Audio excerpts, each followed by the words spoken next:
Olá, meus irmãos, boa noite, que a paz do Mestre Jesus esteja nos nossos corações, nos amparando, nos assistindo, mais uma vez nesta noite de estudo dos ensinamentos do Mestre Jesus. Hoje nós faremos a lição de número 43 do livro Espírito e Vida. O título da lição hoje é Facilidade nas Tarefas. Joana de Ângeles traz para a gente uma reflexão importante que nos suscita o entendimento e a gravidade do momento que estamos vivendo e da necessidade de reflexão sobre a nossa conduta na vida como espíritas, adeptos da doutrina espírita, do nosso papel como colaborador na seara de Jesus, do nosso papel como instrumento da benevolência, da bondade, do amor, da conduta reta, dedicada e devotada ao bem. Em momento algum, Joana vai colocar para nós a necessidade de perfeição, mas o que nos caracteriza no esforço que fazemos para realizar o melhor que a gente pode fazer por todos aqueles que estão à nossa volta, pelas pessoas que convivem conosco, aqueles que estão junto de nós no trabalho, na família, nas vias públicas, nas nossas relações, no cotidiano como um todo. Ao mesmo tempo que ela faz pensar e refletir sobre os anseios, aquilo que a gente necessita, aquilo que a gente busca da vida, aquilo que a gente, na verdade, precisa empreender para dar um sentido na nossa existência. É uma lição belíssima, como sempre, todas que Joana de Ângeles nos traz. Lembrando que a gente tem feito o estudo aqui, gravado o estudo, para que aqueles que não podem ir até a casa espírita tenham acesso a essa informação, mas nós estamos lá na Fraternal, toda quinta-feira, às 19h30, fazendo esse estudo que a gente realiza aqui, né? E lá, para quem não sabe, a Fraternal fica na rua Arthur Luiz Correia, 55 Voldac, em Volta Redonda. Nós estamos fazendo este trabalho com bastante cuidado, com bastante carinho, para que todos nós possamos nos sentir acolhidos pela espiritualidade, que tenhamos nossas disposições de fé, de esperança renovadas.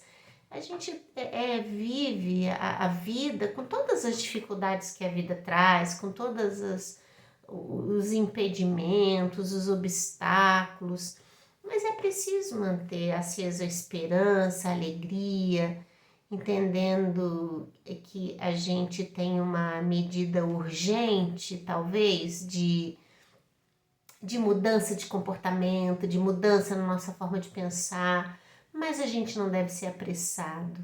Então, a gente precisa ter a paciência na medida certa, de sabermos esperar, de entender que a vida às vezes não vai se desenhar para nós da forma como a gente deseja, de aceitar as tribulações que a vida nos apresenta, confiar em Deus que jamais nos desampara. Então, caminhar nesse sentido, mas ao mesmo tempo dando um sentido à nossa vida, porque a vida física, ela é muito temporária, né, meus irmãos? Ela termina quando a gente menos espera. A gente às vezes nem se dá conta, né? Quantos irmãos fora do corpo físico que já passaram pelo fenômeno da morte e nem se lembram e nem sabem que passaram, nem perceberam. E nós, isso se dá de uma forma muito sutil e rápida. Então a gente tem que cuidar da vida que realmente se mantém, que é a vida espiritual. estar no mundo, viver no mundo, realizar os compromissos que a vida física exige de nós, mas não nos tornarmos escravos dessa vida. É de viver compartilhando desse momento na vida física para a vitória espiritual que a gente tem que atingir. Então, é viver a vida física, mas com o pensamento na verdadeira vida, que é a vida espiritual. Então, a vida sempre vai exigir de nós esses encaminhamentos. E quanto melhor for os encaminhamentos que nós dermos às situações que vivemos, mais a gente se aproxima do fim de todo esse sofrimento, de toda essa dor, né? Porque a gente vai conseguindo adquirir coisas melhores, próximas encarnações menos dolorosas e acreditando sempre na assistência divina. Então, Joana, nessa lição que ela chamou de facilidade nas tarefas, ela pega o item do céu e inferno, primeira parte, capítulo 5, item 6, que diz assim: devido às suas imperfeições, o espírito culpado sofre primeiro na vida espiritual, sendo-lhe depois facultada a vida corporal, como meio de recuperação. Então, a vida espiritual que precede esse nosso retorno para a vida física, dá margem, nos possibilita a reflexão do nosso estado moral, como que nós estamos frente a essas aquisições que o espírito tem que ter, como que se desencadeia, né, o nosso psiquismo, quais foram os sucessos, as vitórias que nós empreendemos sobre as nossas imperfeições e que contam positivamente para nós. Quais são aquelas que perduram, que a gente ainda não consegue vencer. A gente se dá conta de que, às vezes, por muitas encarnações, a gente vem repetindo situações conflitantes, difíceis de serem tratadas, serem vivenciadas, criando assim uma rotina, um hábito comportamental que precisa ser modificado. Então, quando a gente está nesse período de reflexão, a gente tem um desejo muito grande de acertar, um sentimento de culpa, de ter falido, de não ter conseguido por mais uma vez, ou por tantas quantas vezes a gente já tentou acertar, né? Então isso dá pra gente uma sensação de fracasso, de tristeza, de incapacidade, e aí o sofrimento, ele se configura dessa forma. A espiritualidade bondosa, generosa que sempre nos motiva, sempre nos coloca a acreditar de que, dependendo do nosso esforço, da nossa boa vontade, da nossa determinação, da nossa entrega, né, a gente vai conseguir vencer mais cedo ou mais tarde todas essas dificuldades. E seremos espíritos bons, seremos espíritos de luz, perfeitos. Às vezes a gente se dá conta assim, de que isso está muito distante, mas a gente não deve pensar no tempo que falta para a gente atingir isso, porque realmente fica muito, né, vago para a gente. Mas a gente tem que entender que nesse dado momento em que a gente está, esse é o momento especial de dar um passo à frente. E é de passo em passo, caminhando assim, né, lentamente, seja lá como for, é que a gente vai chegar então aos resultados melhores. Mas é preciso dar um passinho de cada vez. Então, acreditar nisso. E quando a gente retorna para a vida física, é natural que a gente reencarne, né, que a gente retorne trazendo no nosso íntimo essa sensação. Então, o medo nasce disso, né? A dúvida, as inseguranças, as incertezas nascem desses sentimentos não tratados, né? que fizeram com que a gente tivesse marcas doloridas, sofridas na alma, né? Agora, pensar de que a gente consegue vencer isso tudo é que é o grande alívio, alento para o nosso coração. Então, Joana coloca isso, e ela diz que, em consequência, às vezes, de uma observação apressada, a gente pode achar que o mundo de hoje, moderno, né, com tanta tecnologia, com tanta coisa a nosso favor, né, que isso pode gerar no nosso entendimento apressado e equivocado de que a vida não há de exigir da gente grandes sacrifícios de transformação e de mudança. Mas ela coloca aqui, meus irmãos, que na verdade o que ocorre, ela fecha aqui num parágrafo, é que essa nossa acomodação de estar sempre postergando, de estar sempre adiando, de fazer uma leitura não tão atenta do tempo que a gente tem e da oportunidade que a gente não deve perder. Então a gente às vezes quer trazer o conhecimento espírita, o conhecimento cristão, para atender às nossas necessidades. Aí, ao invés da gente lançar mão da transformação que precisa ser feita dentro de nós para servir a Jesus, não. A gente quer que Jesus se encaixe nas nossas necessidades. Então, Joana coloca que isso tem nos feito distanciar do real sentido da vida e da mudança que deve se operar em cada um de nós.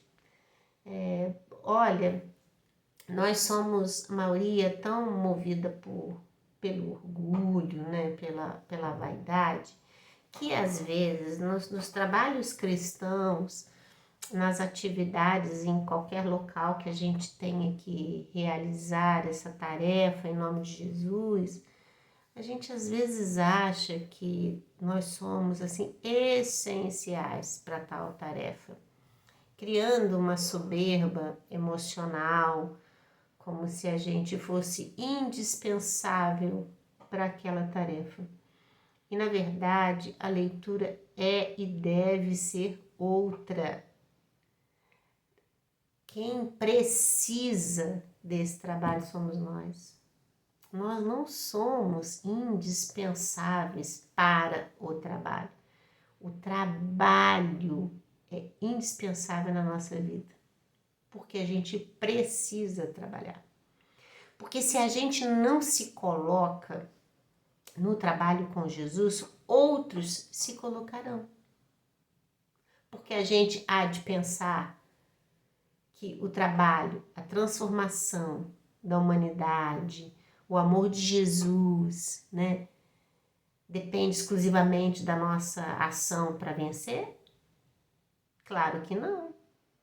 A espiritualidade, né, e a providência divina sempre nos permite a oportunidade, nos dá a oportunidade. Agora, abraçar essa oportunidade ou não é de cada um, porque se um abraça, o outro vai fazer. É assim. É assim. Não é? Se Paulo de Tarso não tivesse feito o que fez, se Pedro não tivesse feito o que fez, se Kardec não tivesse feito o que fez, se Moisés não tivesse feito o que fez, outros fariam, não é? Então a gente precisa pensar nisso. Então não é a gente que faz falta. Há muitas pessoas que fazem uma interpretação errada dessa leitura. E fazendo uma leitura como se a gente estivesse fazendo pouco valor da pessoa. Não é isso. Não é isso. Nós não estamos fazendo pouco valor de ninguém. Todo mundo é recebido com muito amor. Todo mundo tem que ter a sua chance de trabalho. Todo mundo é recebido com carinho, com afeto, no compartilhamento da expectativa do trabalho em equipe. Olha que coisa mais linda isso. O que a gente está colocando aqui é o pensamento individual do indivíduo, da pessoa, o pensamento dela com ela mesma em relação ao trabalho. Não é dos outros em relação a essa pessoa, é da gente em relação ao trabalho.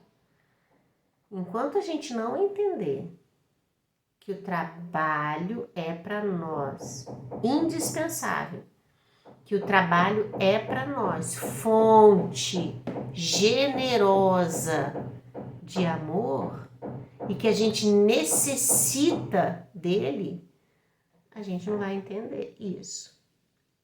E aí, por rebeldia, a gente não se submete a regras, por rebeldia, a gente quer que as coisas aconteçam de acordo com a nossa vontade, por rebeldia, a gente não consegue dividir com os outros oportunidades de trabalho, só o que a gente pensa, o que a gente acha é o que está certo, a gente se sente dono daquela tarefa, ninguém mais pode fazer, ninguém mais pode ajudar. Olha quantas coisas vêm surgindo desse pensamento equivocado.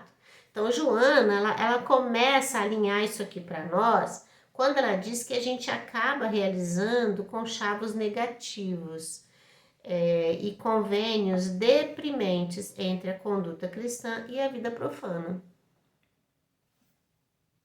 Então, ela coloca para a gente a reflexão daquela mensagem do Evangelho: não se pode servir a dois senhores.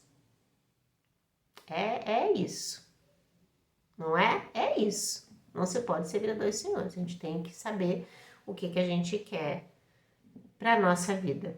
Aí ela pega 2 parágrafos que são importantíssimos aqui. Ela diz assim, olha: enquanto o Evangelho não triunfar no coração, clareando as mentes, a fim de poder dirimir com segurança dúvidas de qualquer natureza, não conseguirá penetrar vigorosamente os portais do lar, conduzindo com eficiência o sagrado instituto da família. Por que ela coloca isso aqui? A família como célula principal da prática da caridade e do amor. Nós já lemos inúmeras mensagens, né, do valor da constituição familiar no processo reencarnatório, das almas endividadas entre si, das almas amigas entre si, afetos e desafetos que se reúnem no grupo familiar, na oportunidade que o ensejo dessa família propicia para o crescimento daqueles que ali encarnaram. Mas a Joana coloca aqui que enquanto o Evangelho de Jesus não for instituído na consciência nossa como valor imortal, essa instituição familiar que se propaga para a vida, ela fica comprometida, porque a gente não consegue enxergar nas questões do grupo familiar, nos conflitos familiares, nas dificuldades que a gente experimenta nesse setor, as respostas que a gente precisa encontrar no Evangelho. Porque Jesus é nosso guia e modelo e nos ensinou esse trabalho de amor, não é? Com os ensinamentos espíritas, aí ela fala lá do Evangelho, depois ela vem. Com os ensinamentos espíritas ditados pela experiência dos desencarnados, as responsabilidades que assinalam o compromisso cristão se incorporam à vivência evangélica, impondo diretrizes austeras para o dia a dia do homem na existência física. Porque aí você tem Jesus, nosso guia e modelo, nos ensinando, nos mostrando, sendo para nós o roteiro, coisa que Jesus deixou muito claro para nós quando falou: eu sou o caminho, a verdade e a vida, ninguém vai ao Pai senão por mim. Então Jesus é para nós esse roteiro. Mas a doutrina espírita, ela vem nos falar da imortalidade da alma. E vem nos dizer que após a vida, as coisas continuam como eram. do ponto de vista dos nossos interesses, dos nossos desejos, do nosso caráter, das nossas tendências. E quando a gente entende que este ir e vir do ser imortal é fato, aí a vida toma pra gente um outro sentido, porque nessa imortalidade da alma, com todas essas leis que a doutrina espírita, leis divinas que a doutrina espírita nos esclarece, eis que faz renascer dentro de nós a necessidade cada vez mais premente da prática do cristianismo. Ora, são verdades que ao espírita é dado. Por que a gente está falando do espírita, né? Essa mensagem é uma mensagem voltada mesmo para nós espíritas, para aqueles que estão trabalhando na seara de Jesus, para aqueles que estão buscando a sua libertação espiritual e que conhecem e acreditam na sobrevivência do espírito e na continuidade da vida imortal. Interessante demais pensar nisso, né? Aí Joana diz assim, olha, advertindo quanto ao despertamento da consciência no além-túmulo, né? Porque você não morre, você não vai para o inferno, nem você vai para o céu. Mas há um despertar numa outra dimensão, aonde esse ser pensante, o espírito, continua a viver. Aquela frase que a gente sempre diz, a morte não existe, é um fato, né? Além-túmulo, né? O despertamento da consciência no além-túmulo, os espíritos superiores imprimem elevação e nobreza ao crente, elegendo nele o realizador do bem indestrutível, onde vive e com quem vive. Então não tem como se furtar a necessidade da prática do bem nessa vida que é contínua, na vida física que é temporária, na vida imortal do ser, no verdadeiro sentido da existência do espírito, da criação divina, do progresso que é constante, dessas coisas todas, da lei de ação e reação, né, do a cada um segundo suas obras. Olha quanta coisa a gente vai construindo. E quando a mente se abarca dessas informações, a vida física passa a ter um outro significado. A temporalidade é fato, sem dúvida, e a necessidade que a gente tem de não perder a oportunidade que surge a cada existência.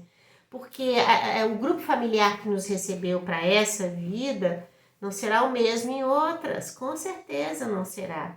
Nem as relações, né, de companheirismo, de paternidade, né, de irmãos, de filhos, dessa coisa toda, de cônjuges, né?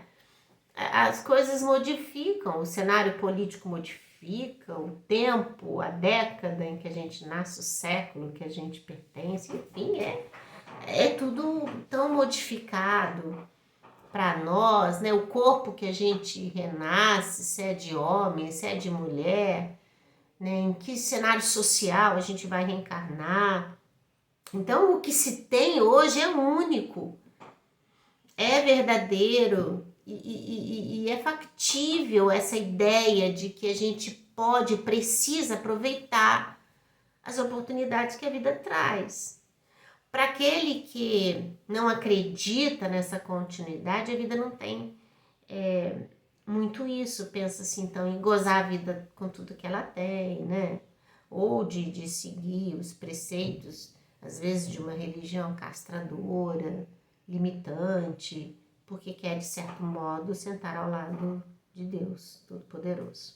Então, são coisas que a gente precisa pensar, a gente precisa refletir sobre isso.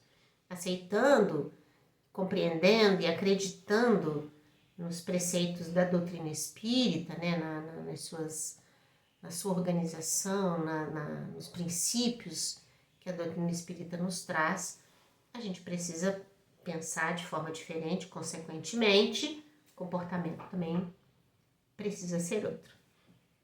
Joana, então, ela vai dizer para nós que a gente acaba, quando desatento dessa responsabilidade, dessas questões, a gente acaba por querer trazer os conceitos para a nossa vida. Então, não é a gente que vai ao encontro dessa transformação, a gente quer, na verdade, é modificar a lei para atender aos nossos desejos. Aí ela fala que nesse particular, nessa desatenção, nesse descuido nosso, muitas coisas têm acontecido. Ela vai citando aqui alguns exemplos do comportamento humano. E ela não fala, e a gente precisa entender, que Joana não toca nesses aspectos com crítica. Ela apenas mostra um cenário, sem julgamento, sem uma atitude condenatória, um cenário. E que faz a gente pensar nisso, de como está sendo a nossa conduta ante esse cenário. Se a gente não está inserido em algum desses cenários que ela coloca, ou se a gente, de um modo ou de outro, corrobora para que essa situação se mantenha na sociedade como um todo. E aí ela vem falando, por exemplo, que existe uma hipertrofia da razão no indivíduo, aonde as conversações elevadas não têm espaço, aonde a dignidade humana na ação da benevolência, da bondade, da caridade, não tem espaço ante a ambição, ao orgulho, ao egoísmo. E ela coloca que as pessoas acabam ficando adoradores de si próprios, achando nesse sentimento de um valor exacerbado, como se o mundo todo rodasse em cima dos seus desejos e que tudo tivesse que acontecer segundo a sua vontade. E isso a gente vê muito, não é, meus irmãos? E ela coloca que o aborto delituoso, com uma falsa ingenuidade, com aplausos generalizados. A gente viu uma discussão muito grande sobre isso, né? Sobre a questão do aborto, que a mulher é dona do seu próprio corpo, que ela tem que escolher se ela quer ou se não quer. E a gente às vezes esquece, né, da oportunidade que é o corpo da mulher de gerar um novo ser, uma oportunidade para esse espírito que vai nascer. Então, muitos querem ter uma vida sexual em desregramento, e aí pensam que é a pílula do dia seguinte, que é o aborto que vai resolver as coisas simples assim. Um comportamento de quem está totalmente distante desses padrões da vida imortal, né? De que a gente acaba cometendo mesmo um assassinato, né? É muito sério isso, né?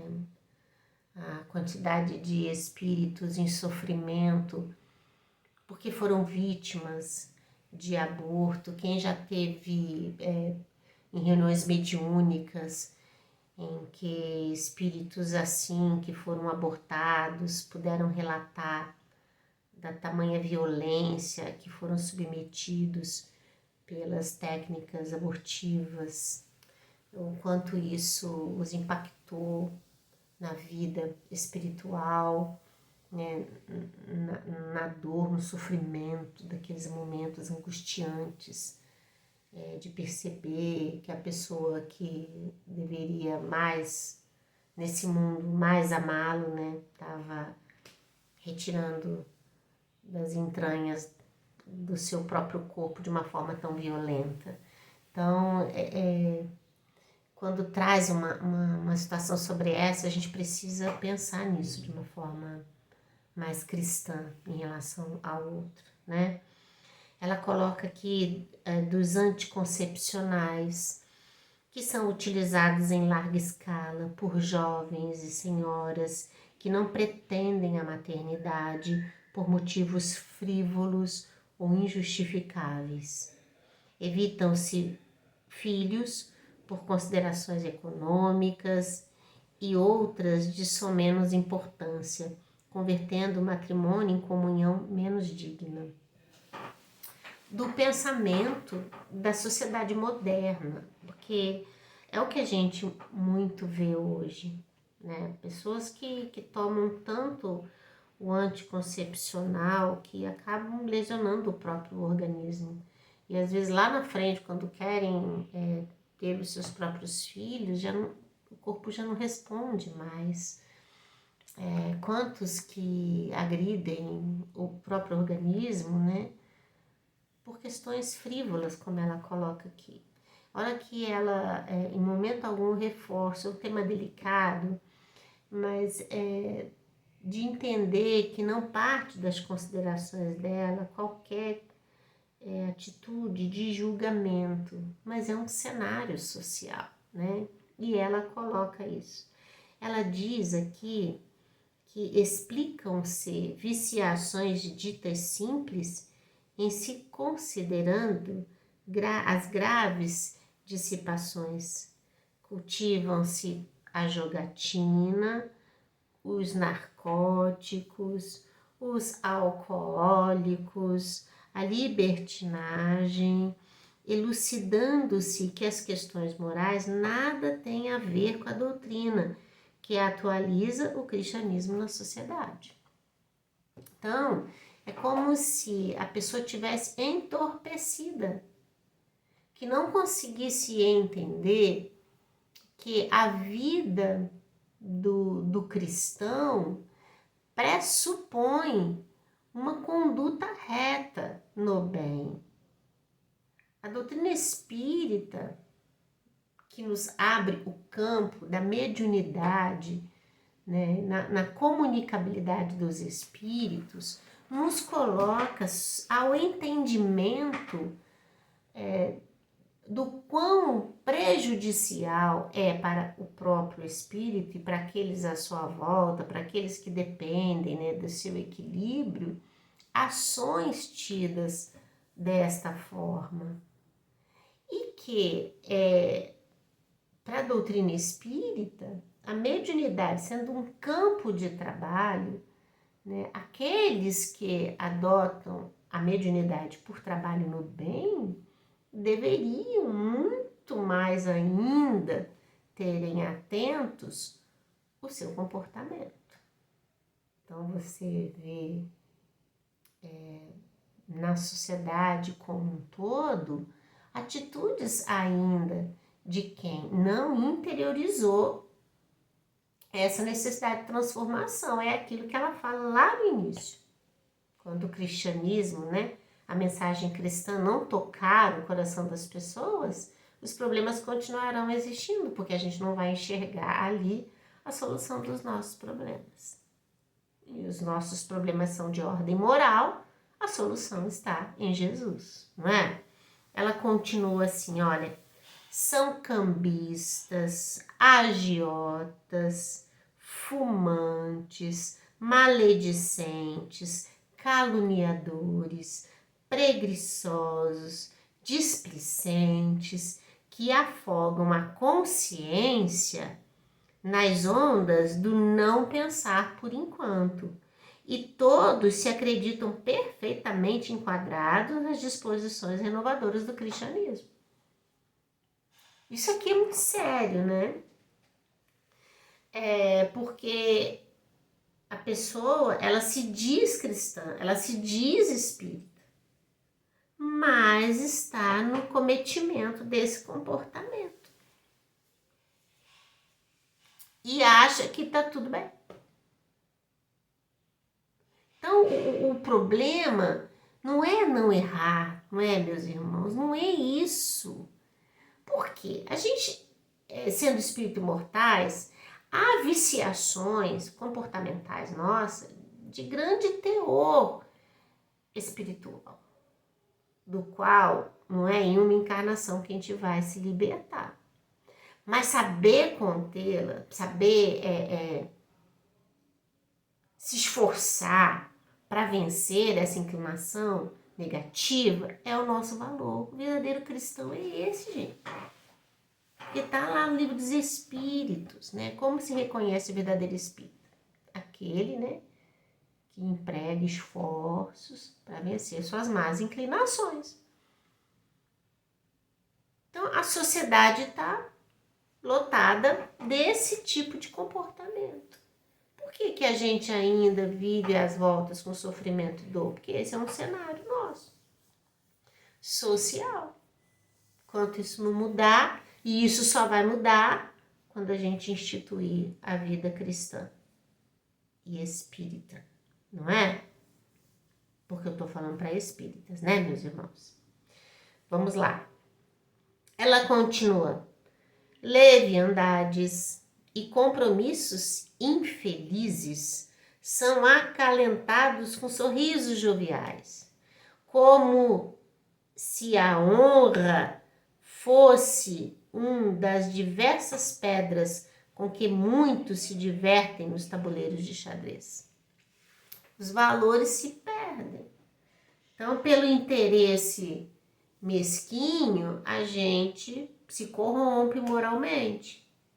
Aquela história de que os fins justificam os meios, as pessoas fazem isso uma verdade, mas não é verdade. Os fins não justificam os meios. Os meios têm que ser cristãos para justificar os fins. Olha como que é diferente, não é? Ela continua.